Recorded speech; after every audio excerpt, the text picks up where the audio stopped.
The former Tory leader Boris Johnson, who led the 2016 EU Leave campaign without a plan for Brexit, moaned the new UK-EU deal went back on the promise to voters. Ex-Prime Minister Boris Johnson has been ridiculed after he hastily attempted to brand Keir Starmer's new UK-EU deal a total sellout. The former Tory leader, who led the 2016 EU Leave campaign without a plan for Brexit, moaned the new deal went back on the promise to voters.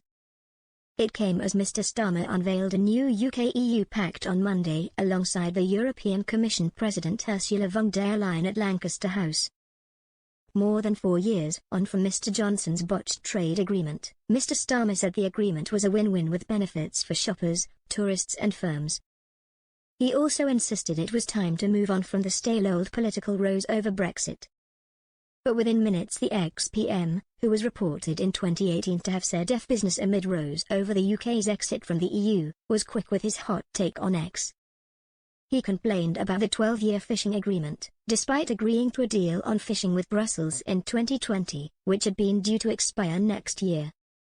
He posted, "Two-tier Keir is once again going back on his promise to the people of this country, by making us non-voting members of a two-tier European Union. Under this appalling sellout of a deal, the UK will have to accept EU law on a host of measures from food standards to emissions trading.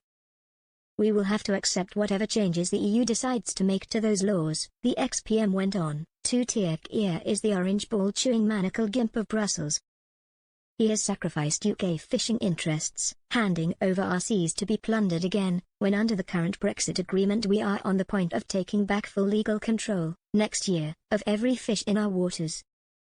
A Labour source told The Mirror, "The last thing anyone needs is an intervention from this abject failure." Boris Johnson partied through lockdown, botched Brexit, and ran our public services into the ground. His next pretentious monologue should be an apology. Tony Blair's former Director of Communications, Alistair Campbell, also posted on X, "Oh, do shut up. He is trying to undo some of the enormous damage you did with your dreadful deal, and after your and Farage lies got us out in the first place. Sadly it won't undo it all, but at least national interest comes ahead of ambition and charlatanism." Liz Webster, the founder of Save British Farming, told LBC that Mr. Johnson betrayed farmers with Brexit. She said, "For us farmers, Brexit lost us the CAP, Common Agricultural Policy, and the real betrayal for farmers came from Boris Johnson. He stood in the cattle market and promised farmers they would give us more support, and actually we've ended up with no support for food." New Tory leader Kemi Badenoch, who also criticised Labour's New Deal, previously admitted her party's mistakes on Brexit. During a speech in January, she said, "I will acknowledge the Conservative Party made mistakes, and I understand why the British people made it so clear in July that we needed to change.